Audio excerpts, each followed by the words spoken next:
शादी विवाह और शुभ मुहूर्त को लेकर तैयार हुआ बाजार। कपड़े और ज्वेलरी के बाजार में हलचल।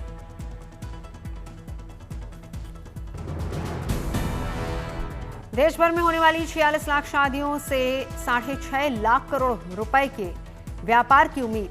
Confederation of all India traders का अनुमान। दिल्ली में इस सीजन में 4 लाख से ज्यादा शादियों का अनुमान। लगभग 2 लाख करोड़ रुपए के व्यापार की उम्मीद। वेडिंग इकोनॉमी में भारतीय सामानों के दबदबे की उम्मीद। शादी से जुड़े 70% से ज्यादा सामान भारतीय निर्मित।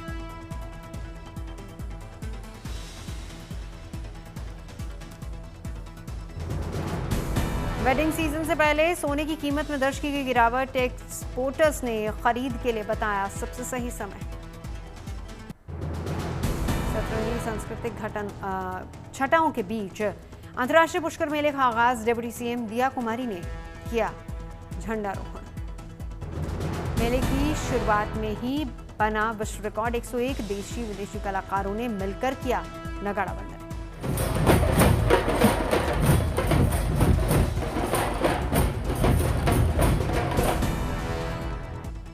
डिप्टी सीएम दिया कुमारी ने बढ़ाया पुष्कर मेले का बजट। 70 लाख से बढ़ाकर 1 करोड़ रुपए करने का ऐलान।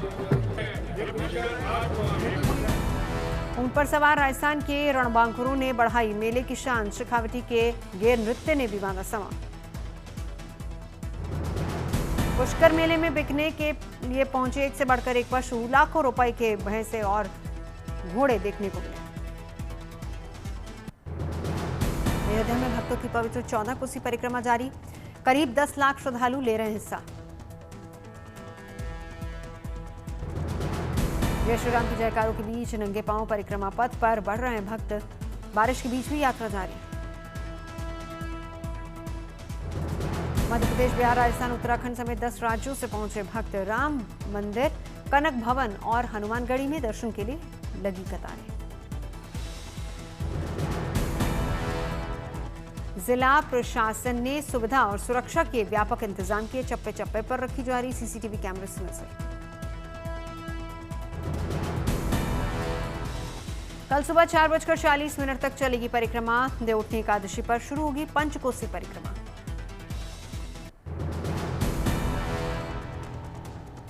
श्री राम मंदिर निर्माण के लिए अब तक 3000 करोड़ रुपए के अधिक का मिला दान।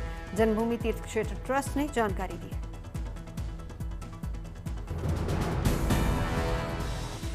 राम मंदिर निर्माण पर अब तक 1500 करोड़ रुपए खर्च हुए। अगले साल के अंत तक राम मंदिर के पूरी तरह से बनने की संभावना।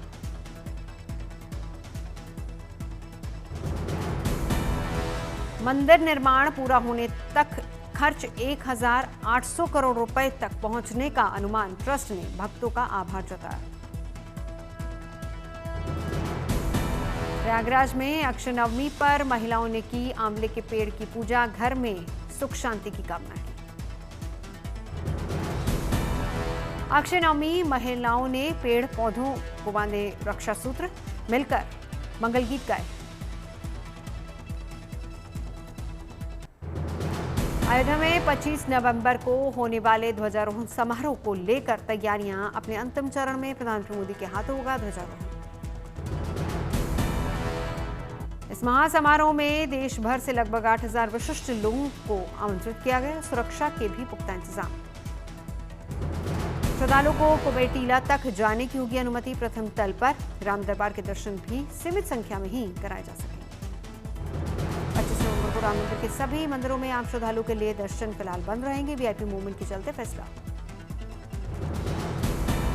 राम मंदिर के 161 फीट ऊंचे शिखर पर 42 फुट ऊंचा स्तंभ स्थापित है। इसी स्तंभ पर 22 फुट लंबी और 11 फुट चौड़ी पताका फहराई जाएगी। किन्नौर में ऐतिहासिक हिरमा मां मेले का शुभारंभ। आस्था और परंपरा की जीवंत मिसाल है उत्सव। मेले में हिरमा माता का अपने देवपुत्र पुत्रियों से मिलन की अनूठी परंपरा। इस ऐतिहासिक मिलन की साक्षी बने हजारों भक्त। किन्नौर की देवी हिरमा मां ने देवपुत्रों से मिलने के लिए सैकड़ों किलोमीटर की यात्रा तय की थी। यात्रा का जगह जगह स्वागत। ग्रामीण महिलाओं ने माता का देव ध्वनियों और लोकगीतों से स्वागत किया। सांस्कृतिक नृत्य का भी हुआ आयोजन। इंदौर में आंवला नवमी के मौके पर प्राचीन हनुमान मंदिर में भव्य अन्नकूट की तैयारी। 50,000 लोगों के लिए भंडारे की व्यवस्था। प्रयागराज में भी दिख रहा है मौधा चक्रवात तूफान का असर। बारिश ने बढ़ाई ठंड। महाराष्ट्र के जालना में मूसलाधार बारिश, कई फसलें पानी में डूबी। जालना में ड्रोन कैमरे में कैद हुई बाढ़ जैसे हालात की तस्वीरें। किसानों ने की मुआवजे की मांग। महाराष्ट्र के नांदेड़ जिले में मूसलाधार बारिश, नदी नाले उफान पर। नांदेड़ में भारी बारिश के चलते रबी की फसलों की बुआई पर असर पड़ा। काटी हुई सोयाबीन की फसल पर भी असर। उत्तराखंड के बागेश्वर में ठंड ने दस्तक दी। कोहरे और पाले ने बढ़ाई सेहत। बागेश्वर में लोग ठंड से बचने के लिए ले रहे हैं अलाव का सहारा। कोहरे के चलते विजिबिलिटी कम। मौसम विभाग ने आने वाले दिनों में ठंड बढ़ने की जताई संभावना। खेतों और पेड़ों पर जमने लगा पाला। हिमालय की गोद में उमड़ी सैलानियों की रौनक। ठंडी हवाओं के साथ कौसानी और बैजनाथ फिर से सैलानियों से गुलजार। धूप के बीच हिमालय के बर्फ से ढके शिखर साफ नजर आ रहे हैं। त्रिशूल नंदा देवी और पंचाचूली पर्वत की फोटोग्राफी कर रहे पर्यटक। राजस्थान के जयपुर शहर में बढ़ने लगी ठंड। सुबह सुबह दिखी कोहरे की मोटी चादर, विजिबिलिटी भी कम। तेलंगाना के वारंगल में भारी बारिश, कई इलाकों में हुआ जलजमाव। उज्जैन में यातायात जागरूकता को लेकर अनूठी पहल। यमराजा चित्रगुप्त बनकर लोगों को समझाया गया जीवन का महत्व। मथुरा के बांके बिहारी मंदिर में चलाया गया स्वच्छता अभियान। जिलाधिकारी और पूर्व न्यायाधीश ने लगाई झाड़ू। राजस्थान की कोटा जेल में बढ़ाई जाएगी सख्ती। लगाए जाएंगे high security 5G jam.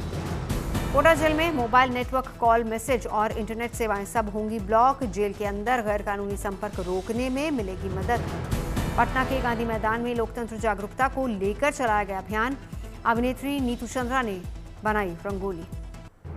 Srinagar में पर्यटकों के लिए नया आकर्षण बना गुलदाउदी उद्यान। फूलों की कई किस्मों से गुलजार है ये बाग। प्रसिद्ध ट्यूलिप गार्डन के पास ही विकसित किया गया है गुलदाउदी उद्यान। जम्मू कश्मीर के मुख्यमंत्री ने शुभारंभ किया। बागी गुलदाउद में बड़ी संख्या में पहुंच रहे हैं पर्यटक, जमकर ले रहे हैं सेल्फी। कश्मीर के डोडा में युवाओं के लिए कला उत्सव का आयोजन। युवाओं ने बढ़ चढ़कर उत्सव में हिस्सा लिया। फार्म हाउस में घुड़सवारी का लुत्फ उठाते नजर आए star cricketer Ravindra Jadeja. Social media पर वीडियो शेयर किया। मैंगलोर में संगीतकार रुबिन जेसन मशानो ने बना अनूठा वर्ल्ड रिकॉर्ड। स्विमिंग पूल में पीछे की ओर तैरते हुए सबसे लंबे समय तक बजाई बांसुरी। मशानो के नाम Guinness book of world record में दर्ज। मशानो का ये प्रयास उनकी सहन शक्ति, सांस नियंत्रण और संगीत कला का अद्भुत संगम। इस मौके पर कॉलेज के छात्र, शिक्षक और खास मेहमान मौजूद रहे जिन्होंने मशालो के संयम और कला को सराहा। एशियन यूथ गेम्स में सिल्वर मेडल जीतकर घर लौटे एडविन जेसन का एयरपोर्ट पर भव्य स्वागत। बड़ी संख्या में स्कूली बच्चों ने हाथों में तिरंगा लेकर स्वागत किया। कर्नाटक के बीजापुर में सीआरपीएफ ने किया हेल्थ कैंप का आयोजन। बड़ी संख्या में लोगों का हेल्थ चेकअप हुआ। सीकर में 5100 दियों से रोशन हुआ नंदीशाला। हजारों दीपों की रोशनी से चारों ओर अद्भुत दिखा नजारा। सैकड़ों लोगों ने एक साथ की महाआरती। भक्तों ने जमकर लगाए जय गौ माता और जय नंदी भगवान की जयकारे। भोपाल में रन फॉर साइबर अवेयरनेस का आयोजन। सीएम ने दिखाई हरी झंडी। बड़ी संख्या में शामिल हुए प्रतिभागी। सीएम ने कहा, अपराध से लड़ना सिर्फ पुलिस की ही नहीं बल्कि समाज की जिम्मेदारी। सतर्क और जागरूक रहने का दिया संदेश। उत्तराखंड के पिथौरागढ़ में सीएम धामी ने सहकारिता मेले का उद्घाटन किया। महिलाओं ने सीएम धामी को दी प्रधानमंत्री मोदी की तस्वीर। दिल्ली में भारतीय वायुसेना और जर्मन सशस्त्र बलों के माउंटेन बैंड ने किया संयुक्त बैंड प्रदर्शन। दोनों देशों ने अपने अपने देश की पारंपरिक और आधुनिक संगीत शैलियों का अनूठा संगम दर्शाया। जर्मनी के 51 संगीतकारों और भारतीय वायुसेना के 48 संगीतकारों ने दोनों देशों के बीच एक संगीतमय सेतु का निर्माण किया। भारत ने पाकिस्तान सीमा के पास त्रिसेवा सैन्य अभ्यास त्रिशूल का किया शुभारंभ। सेना, नौसेना और वायुसेना के जवान शामिल। इस इसमें 20,000 से ज्यादा सैनिक, टैंक, होवित्जर तोपें, मिसाइल सिस्टम और सशस्त्र हेलीकॉप्टर तैनात। 10 नवंबर तक चलेगा अभ्यास। वायुसेना राफेल और सुखोई TMKI जैसे लड़ाकू विमानों ने दिखाया करतब। साइबर, इलेक्ट्रॉनिक वॉरफेयर और निगरानी क्षमताओं का भी हुआ परीक्षण।